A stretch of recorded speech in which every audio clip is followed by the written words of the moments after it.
Hello everyone, welcome to my YouTube channel and Facebook page education hub BD. আপনাদের সকলের জন্য অনেক অনেক অভিনন্দন যারা ষষ্ঠ গণবিজ্ঞপ্তিতে চূড়ান্তভাবে নিয়োগ প্রাপ্তির পরে অধীর আগ্রহে বসে আছেন আপনার প্রতিষ্ঠানে ক্লাস শুরু করার জন্য। আপনাদের সকলকে এই মহান পেশায় স্বাগতম এবং আপনাদের কাঁধে অনেক গুরুদায়িত্ব আছে যেগুলো আপনাদেরকে নিয়েই এগিয়ে চলতে হবে। আজকের আমি আমার এই ইউটিউব চ্যানেলে ষষ্ঠ গণবিজ্ঞপ্তির চূড়ান্ত রেজাল্ট প্রকাশের পরে 2টি ভিডিও আপলোড করেছি। একটি হলো আপনি কিভাবে রিকমেন্ডেশন লেটারটি নির্ভুলভাবে ডাউনলোড করবেন এবং আরেকটি হলো আপনি আপনার প্রতিষ্ঠানে নিয়োগপত্র প্রাপ্তির জন্য কিভাবে আবেদন করবেন। আপনি যদি এই দুটো ভিডিও না দেখে থাকেন তাহলে অবশ্যই ভিডিওর 2টি দেখে নেবেন এই ভিডিওর পরে। তাহলে চলুন আমরা জেনে নিই আজকে যে আপনি আপনার চূড়ান্তভাবে সুপারিশপ্রাপ্ত হওয়ার পরে আপনার প্রতিষ্ঠানে জয়েন করার পর পর্যন্ত জয়েন করার আগ পর্যন্ত এবং ক্লাস নেওয়ার আগ পর্যন্ত কী কী কাজ আপনার করতে হবে।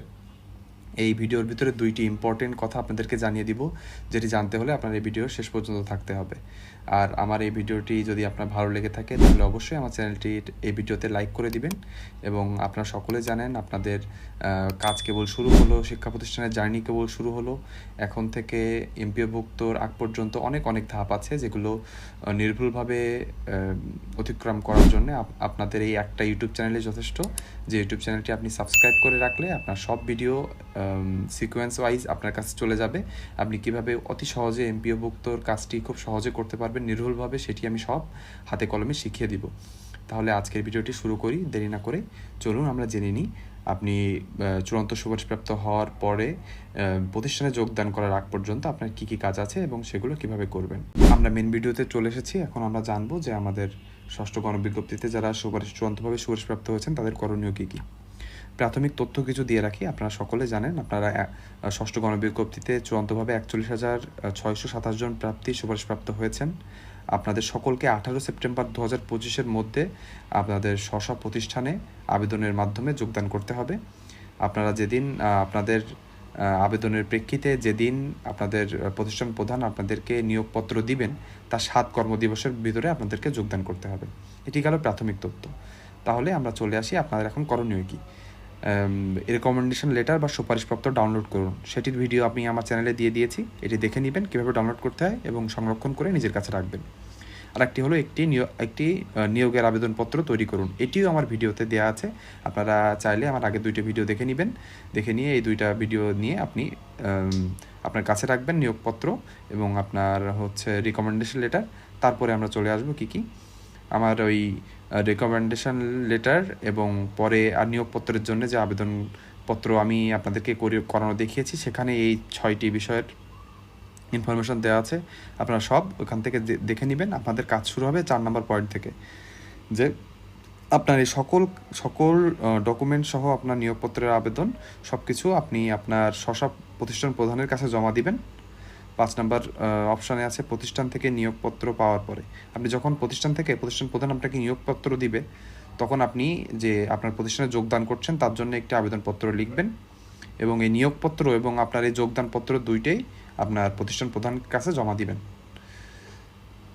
এটি পাওয়ার পরে যাচাই বাছাই হবে আপনার শিক্ষকতা যোগ্যতা, সুপারিশপ্রাপ্ত হয়েছেন আপনি এবং আপনার সকল ডকুমেন্ট, অ্যাপ্লিকেন্ট কপি সহ সকল কিছু স্কুলের 3 সদস্যের একটি কমিটি যাচাই বাছাই করবেন, যাতে আপনি আপনার কোনো ডকুমেন্টে ভুল না থাকে, আপনি ভুল পদে এবং ভুল জায়গায় যাতে সুপারিশপ্রাপ্ত না হন। এটির জন্যই 3 সদস্যের কমিটি সকল যাচাই বাছাই করবে এবং কোনো তথ্য বা কোনো ভুল তথ্য থাকলে এবং যাচাই করার পরে প্রতিষ্ঠান যদি আপনাদেরকে যোগদান একবার দিয়ে দেয় তাহলে দায় আর এনটিআরসি থাকবে না, সকল দায় থাকবে প্রতিষ্ঠানের।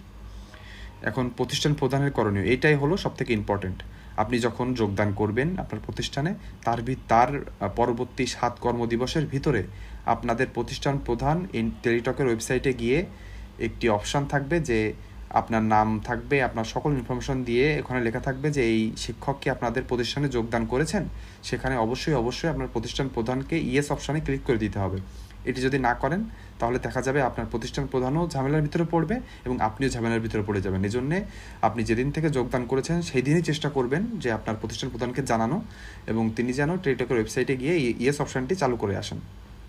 এবং লাস্ট সবথেকে গুরুত্বপূর্ণ বিষয় হলো, আপনারা অনেকে জানিয়েছেন যে আপনারা যোগদান চূড়ান্তভাবে সুপারিশপ্রাপ্ত হওয়ার পরে আপনাদের প্রতিষ্ঠানের প্রধানের সাথে যোগাযোগ করেছেন। অনেক প্রতিষ্ঠান প্রধান খুবই ভালোভাবে আপনাদের সাথে ভালো ব্যবহার করে আপনাদেরকে সকল ইনফরমেশন জানিয়েছেন, এবং কিছু কিছু প্রতিষ্ঠান প্রধান আপনাদেরকে ডিমোটিভেট করছে বা আপনাদেরকে সুপারিশপত্র না দেওয়ার ছলচাতুরি করছে। এটি হলো সম্পূর্ণ আইন বিরোধী কাজ।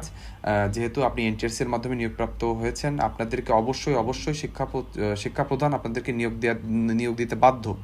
আপনার কাগজপত্র, আপনার শিক্ষাগত যোগ্যতায় যদি কোনো সমস্যা না থেকে থাকে, তাহলে আপনার শিক্ষা প্রদান বাধ্য আপনাকে আপনার প্রতিষ্ঠানে জয়েন করতে দেওয়ার জন্য। তাই যদি কোনো প্রতিষ্ঠান প্রধান আপনাদের কাছে কোনো অর্থ চায়, যে আপনার যোগদানের জন্য কিছু অর্থ লাগবে বা কোনো অবৈধ কোনো কিছু, তারা অবৈধ পথে যেতে চায়, আপনি 1 টাকাও কাউকে না দিয়ে সরাসরি আপনার এনটিআরসির সাথে যোগাযোগ করবেন, লিখিতভাবে তাদেরকে অভিযোগ জানাবেন এবং আপনার জেলা শিক্ষা অফিসারকে জানাবেন যে আপনার প্রতিষ্ঠান প্রধান আপনার নিয়োগ প্রাপ্তি হওয়ার জন্য এই অবৈধ জিনিস চাচ্ছেন বা